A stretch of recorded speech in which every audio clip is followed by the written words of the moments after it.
Welcome back to the Lazy Money Machine podcast with Graham Brown and Eric ten Haven. Hi, Graham. Hey, Eric.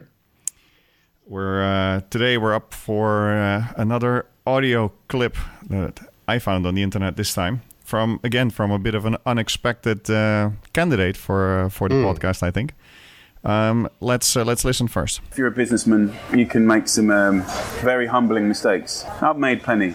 I've done a bunch of stuff that's lost me a load of money because it wasn't right, wasn't done in the right way, the right tone. It took something simple and kind of had a blank bit of paper and got carried away with being creative. I'm quite a creative person, and even though I'm surrounded by good people and I'm generally pretty bang on most of the time, everyone can screw up, and I've had my fair share of that. But I think at the same time, if you're going to be an entrepreneur and a boss, I think it's really healthy to have 10% of your budget to screw up. You know, if you haven't got at least 10%, you're not risking enough. If you're comfortable, you're not pushing yourself. My best work has always come from me being uncomfortable. You can take the best people in the world and do a beautiful job and over-deliver and undercharge.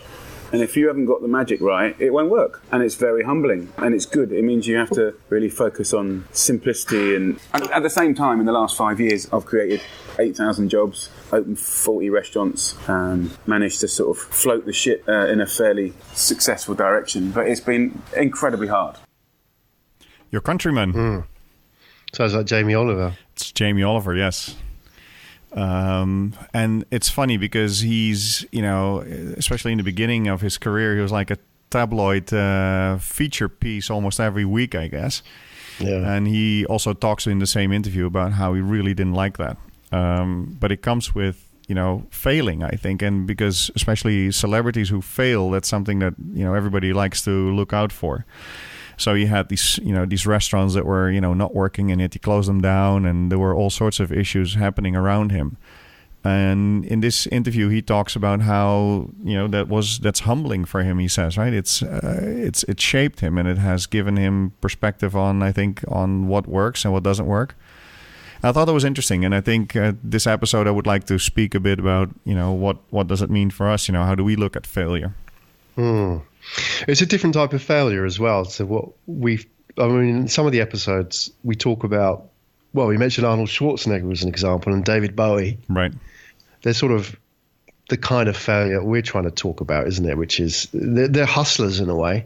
They went out there and did it, even though they weren't really educated in the traditional sense, right? And that was interesting. And then there's the other type of failure. We had a whole bunch of athletes we talked about on the other podcast people like Mike Tyson, who went and made big mistakes, but ended up bankrupt, right? So it's kind of interesting. There's different types of failures here.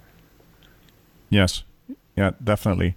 And I think he's referring to, that's the other part of what he says, which is quite interesting, is that he says, when you start with a blank sheet of paper and you start getting creative, then sometimes you're overdoing it. That's sort of what he's saying, right? He says, and even though I have good people around me, so sort of people that bring him back, like finance people and operations people, he still goes out and tries something that he wants to do, right? He wants to design. And he says, actually 10% of your money or 10% of your budget or 10% of whatever it is that you're doing should be going into screwing up and failing, which I thought was, he's like, okay, it doesn't matter, right? It's part of life. Right. But he's kind of he's ring-fenced that, hasn't he? He's put that aside and said, right, that's my budget to fail, whereas somebody like Mike Tyson just gambled the whole lot, right, effectively. Right. So in your life, do you look at failure the same way, Graham? Yeah, I think so. I think you have to do it, and I think people are scared of it. I mean, it's so often talked about because I think the thing is, Eric, it's so talked about in the the subject of starting a business, right? That I think maybe we kind of lost the focus of what exactly it is. People think, oh yeah, I'll go out and fail, and it's all part of the process, right? But what actually is that? Is failing, launching a product and it not working? Yeah, well, that's going to happen, right? Or is failing, running out of money and having to close a business down? Yeah, that's going to happen. So that's failure. But is that really the kind of failure that we really need to be talking about? Because that's kind of just part of the evolutionary process of, starting a business and learning, right? I kind of think like the real failure is having to go back to people and say, hey, look, I borrowed 100 grand for you and I can't pay it back, or that kind of thing. That's failure. Or let's say your family have expectations of what you want to do. They send you to medical school and you turn around and say, right, I don't want to become a doctor. I want to start my own business. So I wonder, I mean, from my personal experience, I'm just wondering if that is the real kind of failure. It's easy to talk about the other kind, right? Because it doesn't really hurt. It doesn't really, kick you down. But that's the kind of failure that we really need to kind of put a spotlight on? I don't know. What do you think? Yeah, I think I've shared it in private with you once, which is when I started my mobile content business in Indonesia, which stopped in 2011, it was a really big success. We were making a lot of money and everything went really, really well, and then it stopped. And then for a couple of years after, I really had to struggle and think about, I had to reinvent myself and my business, which didn't go very smoothly. I had, companies that I started that didn't work. I had investors in the business that I had to disappoint. And then I realized that I think I was cursed because my first big business that I started was a huge success and made me a lot of money. And then I had to realize, look, my statistics are just in reverse. I just need to go through a bunch of failures now to go and find the next thing that will work. Because statistically, it's insane that everything that I put my hands on will work. It's not going to happen that way. So the failures are sort of part of the statistic. And, you just need to go through some struggle and, some soul searching sometimes to go and then find the next thing that you can do. And the other thing I would say about struggle and about failure for me is that I think I've learned to sort of limit the downside. So instead of going all out and gambling everything I have on this one thing that I think might work, I sort of now limit my downside so that if it goes wrong, I still have funds and capital available to go and make another move. Right. That's the Jamie Oliver 10%, isn't it? Right. In a way, you're kind of saying that, okay, I can fail with this, but at each step you're kind of you're creating something which is not going to fail as well. I think he's very conservative with his 10%, though. I don't believe it's 10%. Oh, yeah. What did he say? I mean, he said something about if you sit down with a blank sheet of paper and draw away or something, that would be that's a bad thing. I didn't quite get that point. Well, so basically what he says, because he's invented a lot of different restaurant formulas, right? So I think that's part of what it is. So when he comes up with a new project that's like something new and creative, then, you need to give it a go, basically. That's what he said, right? Right. But is there a danger there, though? That's what he's saying, that because you can do it, you do it, and therefore...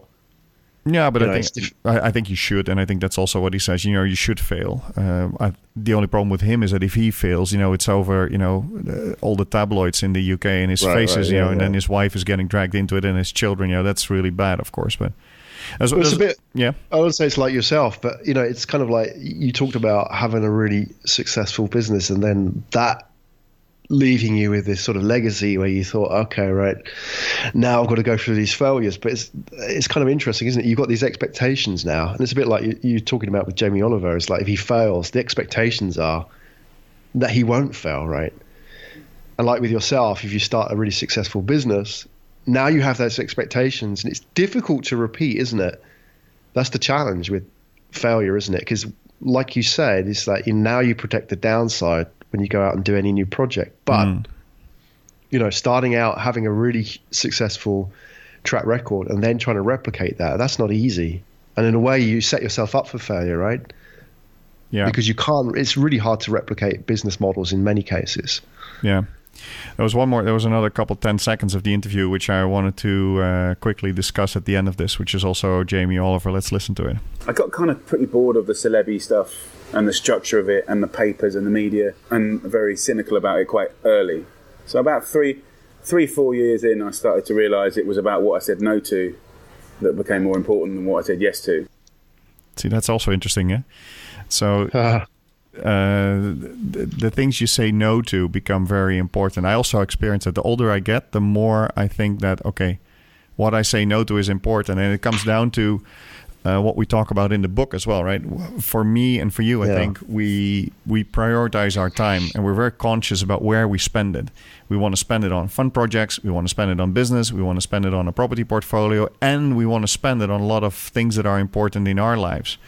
And for that, for me, it's so important to just say no to things. I think you need to be an open person and be, connecting to many people to find out opportunities. But likewise, I think it's important to really know your values and really know what you want in life, and say no to many things as well. We live in a world where we're expected to say yes to everything, right? That's the challenge. It's like that movie. Have you seen that movie, Yes Man, with Jim Carrey? Yeah, it's fantastic. Which I think slightly based on Tony Robbins' seminars, right? I mean, obviously it's influenced by it. But it's interesting that that's kind of the default, isn't it? We're expected to embrace every opportunity and every partnership, every business that comes our way, right? But I think you realize that you only grow when you say no to stuff. And that's tough. But that sort of, I guess, bringing it back full circle, that comes with failure, right? You learn. Yeah, absolutely. So that was the topic of this episode. Failures, Jamie Oliver, and how sometimes saying no might be more important than saying yes. We'll see you in the next episode.